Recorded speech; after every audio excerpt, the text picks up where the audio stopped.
नमस्कार दोस्तों, मैं दीपक सोनी स्वागत करता हूं आपके अपने चैनल मोबाइल गुरु एडवांस टेक में। दोस्तों, आज हमारे पास एक फ़ोन आया है जो कि है वन प्लस 10 प्रो और ये डेड है।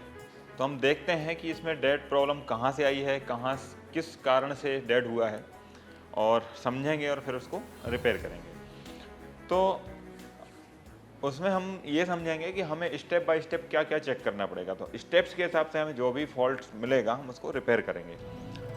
जैसा कि इसका अभी कुछ उपलब्ध नहीं है मार्केट में कि इसको हम कैसे इसका हम पावर सेक्शन चेक करेंगे। पावर के लिए हमें इसमें कुछ भी नहीं मिलने वाला है। हाँ, अगर डायरेक्ट सॉल्यूशन की बात करें तो आपको डायरेक्ट सॉल्यूशन वगैरह इसमें मिल जाएगा कि एलसीडी का या आपका चार्जिंग का, वो सारी चीज़ें अलग मिल जाएंगी, लेकिन पावर से संबंधित नहीं मिलेगा। तो हम इसे बिना कोई स्कीमेटिक के, बिना कोई डायरेक्ट सॉल्यूशन के, बिना कोई टूल के ही हम इसे चेक करने वाले हैं। हम अपने नॉलेज के हिसाब से, हम मल्टीमीटर के हिसाब से चलेंगे और चीज़ों को चेक करेंगे कि आखिर प्रॉब्लम कहाँ है। हो सकता है इसमें छोटी छोटी प्रॉब्लम निकले, हो सकता है इसमें बहुत बड़ी प्रॉब्लम निकले। तो देख लेते हैं आखिर हमें क्या मिलता है इसमें। तो चलिए स्टार्ट करते हैं। जैसा कि आप देख पा रहे हैं, यहाँ पे ये हमारा पूरा एक बोर्ड दिख रहा है और इस पर कुछ शील्ड वगैरह भी निकली हुई है, इसमें काम किया हुआ है। तो अभी हम स्टार्ट करते हैं इसको चेक करना। तो इसको मदरबोर्ड को मैं बाहर निकाल लेता हूँ।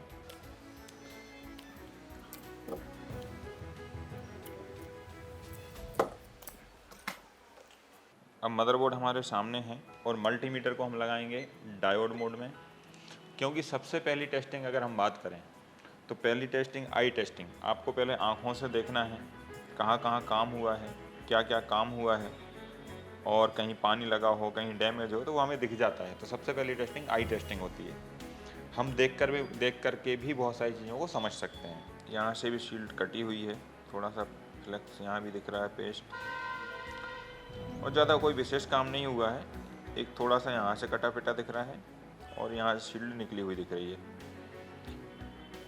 तो शील्ड निकाली है और इसको देखो यहाँ से खींचा गया है, शील्ड को खींचा गया है। खींचने में हो सकता है इसकी लेयर ड्राई सोल्ड हो गई हो और ड्राई सोल्ड होने की वजह से भी सेट डेड हो गया हो। नेटवर्क सेक्शन में काम दिख रहा है, हो सकता है कि नेटवर्क से संबंधित कोई प्रॉब्लम पहले से हो, इसको खींचा गया हो, इसके वजह से ड्राई सोल्ड होने से भी डेड हो सकता है। और क्या हो सकता है इसमें चलिए ठीक है। तो हम सबसे पहले इसमें देखेंगे कि कूल टेस्टिंग में कहीं शॉर्टिंग तो नहीं है। अगर कहीं लीकेज या शॉर्टिंग मिलती है तो हो सकता है कि उससे प्रॉब्लम हो। अगर लीकेज शॉर्टिंग नहीं है तो फिर हम इसमें हॉट टेस्टिंग करेंगे। हॉट टेस्टिंग में हम वोल्टेजेस देखेंगे कि कहाँ कहाँ वोल्टेज मिलने चाहिए। अब जिसका स्कीमेटिक नहीं है, जिसका कुछ भी मार्केट में नहीं है, उसके हम वोल्टेज कैसे चेक करेंगे? तो हम चिप लेवल पर चेक करेंगे, क्योंकि आईसीओं का तो हमें मिल ही जाएगा डेटा कि कौन सी आईसी के आसपास हमें क्या क्या वोल्टेज चेक करने को मिलेंगे। तो पहले हम कूल टेस्टिंग करते हैं और देखते हैं, एक एक लाइन पर देखेंगे कि कहीं कोई लीकेज या शॉर्टिंग तो नहीं है। तो यहाँ पर मल्टीमीटर को डायोड मोड में लगा लिया गया है और सबसे पहले हम बैटरी कनेक्टर पर ही देखते हैं। तो अब बैटरी कनेक्टर की एक पिन पर 0 आ रहा है। अब ये ग्राउंड भी हो सकता है दूसरा। हाँ, तो यहाँ पर 0 311 आ रहा है, तो मतलब ये आपकी पॉजिटिव लाइन है, ये आपकी नेगेटिव लाइन है। तो यहाँ पर हमें कोई ऐसा शॉर्टिंग जैसा नहीं मिला है। अगर मैं फॉरवर्ड कंडीशन में चेक करूँ तो फॉरवर्ड कंडीशन में भी आपकी 1300 लगभग 1316 रीडिंग मिल रही है। तो मतलब यहाँ पर कोई लीकेज, कोई शॉर्टिंग नहीं है।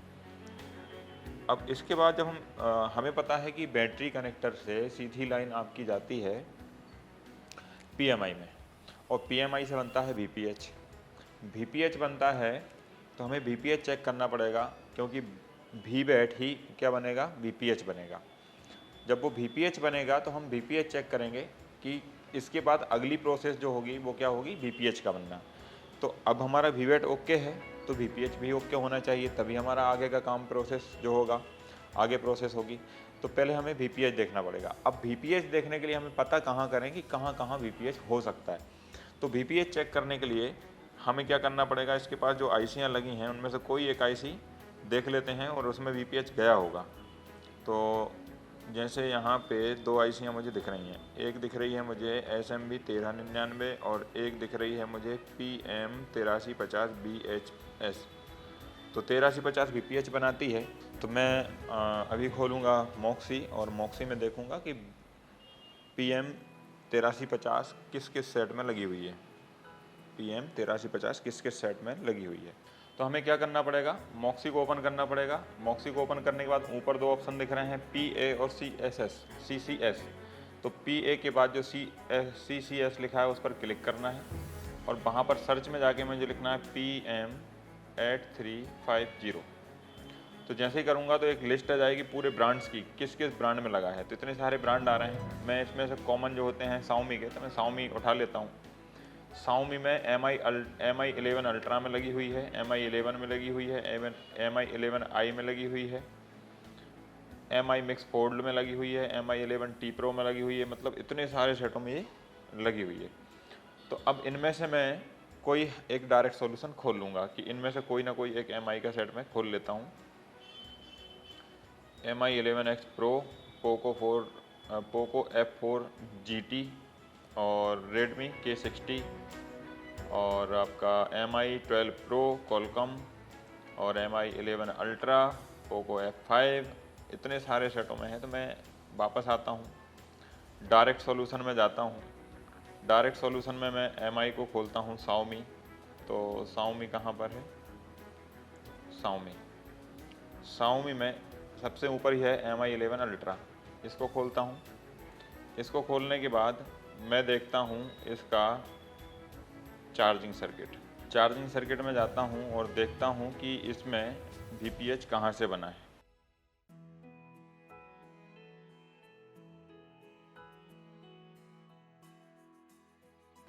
तो VPH आपका 8350 से ही बन रहा है और ये VPH बन रहा है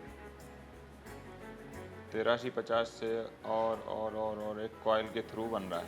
ठीक है, तो 8350 के आसपास हमें कॉइल दिखनी चाहिए और हम देख लेते हैं कि 8350 के पास कॉइल लगी है, जैसे एक यहाँ लगी है, एक यहाँ लगी है। उसके हिसाब से तो जो 8350 के पास जो कॉइल है वो VPH कॉइल है, उसके आसपास देखते हैं। तो यहाँ पर आसपास हमें रीडिंग 282 मिल रही है, मतलब ये रीडिंग ठीक है। ये तो दूसरी तरफ की लाइन है। एक मिनट, यहाँ पर एक कैपेसिटर पर मुझे 00 और यहाँ भी 00 मिल रहा है, तो दोनों जगह 00 मिल रहा है। VPH में शॉर्टिंग नहीं है, लेकिन यहाँ शॉर्टिंग है। अब ये क्या है, कौन सी लाइन है, हमें पता करना पड़ेगा। तो यहाँ पर शॉर्टिंग है, ये कहाँ से आई है लाइन, किस चीज़ की लाइन है, हमें वो पता करना पड़ेगा। तो नॉर्मल बात है कि भाई जहाँ ये शॉर्टिंग है उसके आसपास 2-3 आईसियाँ लग रही हैं, तो CPU भी है और आईसियाँ भी हैं। तो हमें देखना पड़ेगा कि वो कैपेसिटर CPU के हैं, इस आपके 8350 के हैं, या ये जो SMB 1399 इसके हैं। तो यहाँ पे हम क्या करेंगे, थोड़ा स्मोक लगाएंगे, लेकिन हम रोजिन नहीं लगाएंगे। क्या होता है, मार्केट में रोजिन तो पुरानी चीज़ हो चुकी है, हम रोजिन नहीं लगाएंगे, हम कपूर लगाएंगे। जो कपूर होता है मार्केट में मिलता है, इसको देसी कपूर बोलते हैं, ये बहुत अच्छा कपूर होता है। तो इस देसी कपूर को हम क्या करेंगे, यहाँ पर ऐसे टच करेंगे आयरन के साथ, तो बहुत स्पेशल रिजल्ट होते हैं इसके। मतलब इतने अच्छे से आपका रोजिन नहीं लग सकता जितने अच्छे से आपका ये कपूर लगता है। देखिए, इतने कम समय में आयरन भी ख़राब नहीं होती है और जल्दी से जल्दी बहुत अच्छी जगह तक फैल जाता है। तो कपूर हमने लगाया, अब हम क्या करेंगे, इसमें हम वोल्टेज देंगे। अब हमें नहीं पता है वो कितने वोल्टेज की लाइन है, तो हम कितने वोल्टेज दे दें। तो देखिए, जब तक लाइन में शॉर्टिंग है, वो कितने भी वोल्ट की हो, आप जो भी वोल्ट दोगे उसके लिए वो 0 ही है। जब वो लाइन की शॉर्टिंग हट जाएगी तब हम वोल्टेज ज़्यादा नहीं दे सकते। तो अभी हम कुछ भी वोल्टेज दे सकते हैं। तो अभी मैं 4.2 वोल्टेज दे रहा हूँ। तो एक एक करके दोनों तरफ दूंगा और देखूंगा कि क्या होता है। तो यहाँ तो ये पूरा 5 एम्पियर कंज्यूम कर ले रहा है। एक मिनट, यहाँ पर हीट हो रहा है। यहाँ पर देने से आप यहाँ देख पाएंगे, मैं आपको दिखा रहा हूँ आईसी को। ये देखिए, यहाँ पर हीटिंग आ रही है। तो इसका मतलब है हमारी DC-DC IC जो कि SMB 1399 वो इसमें शॉर्ट पड़ी है। तो हम 1399 को निकाल के एक बार देखते हैं कि शॉर्टिंग हटती है कि नहीं हटती है। तो एक बार हम इसको बाहर निकाल लेते हैं और फिर देखते हैं कि क्या स्थिति है। अभी टेम्परेचर 350 है और एयर जो है वो 60 है। सबसे अच्छी बात आप रोजिन की ये देख सकते हैं, रोजिन और कपूर में ये देख सकते हैं कि कपूर हवा मुड़ गया, लेकिन रोजिन ऐसा नहीं होता। रोजिन चिपक जाता है और गंदा कर देता है, और कपूर हीट होते से ही गैस बनकर हो जाता है।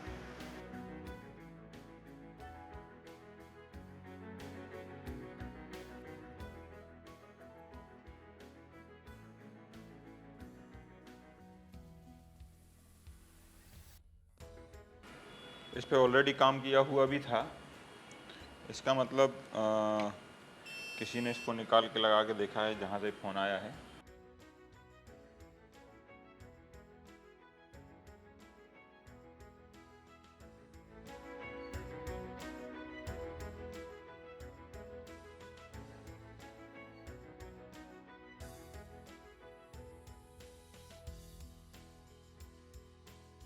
यहाँ हमने आईसी को निकाल लिया है। अब हम देखते हैं कि शॉर्टिंग हटी कि नहीं हटी। वहाँ पे देखिए शॉर्टिंग चली गई और 448 आ गई है। तो हमें अब जो है आईसी बदल देंगे। तो यहाँ हम दूसरी आईसी लगाने जा रहे हैं। तो हमने थोड़ा सा फ्लक्स लगा लिया है और इसके बाद हम इसमें आईसी को रख के और हीट रखेंगे हमारी 350 और एयर रखेंगे 60।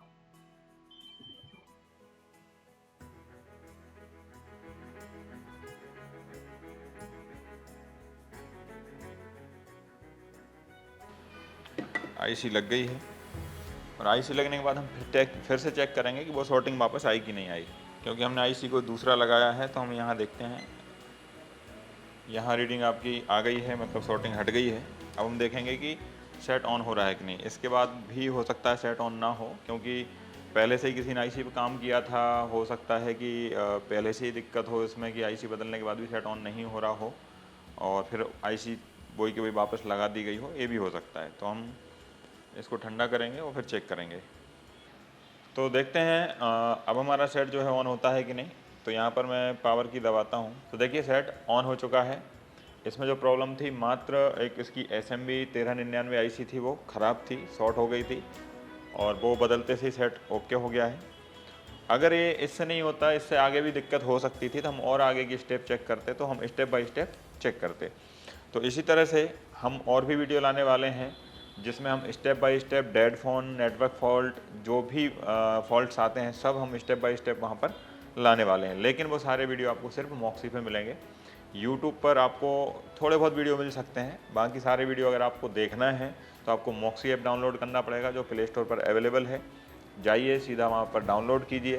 पहले इसमें कूपन कोड की ज़रूरत होती थी, अब हमने वो हटा दी है। अब हमारी मॉक्सी जो है पब्लिकली ओपन है, कोई भी इंस्टॉल कर सकता है, कोई भी यूज कर सकता है। तो अभी जाएँ मॉक्सी ऐप को डाउनलोड करें। डायरेक्ट सॉल्यूशन, स्कीमेटिक्स, बहुत सारी चीज़ें उसमें दी गई हैं। फ्लैश फाइल, डम फाइल वगैरह आप वहाँ से डाउनलोड कर सकते हैं। तो आपको अगर मॉक्सी का फ़ायदा उठाना है, मॉक्सी में दिए गए डाटा का यूज करना है फ्री ऑफ कॉस्ट, तो अभी जा कर के मॉक्सी को डाउनलोड कीजिए। और ऐसे वहाँ पर बहुत सारी वीडियो आपको आगे वीडियो सीरीज आपको वहाँ पर मिलने वाली है, जहाँ पर आपको स्टेप बाय स्टेप सारे फॉल्ट के सॉल्यूशन मिलने वाले हैं। तो मिलता हूँ किसी दूसरे वीडियो में, जब तक के लिए जय हिंद, जय भारत, धन्यवाद।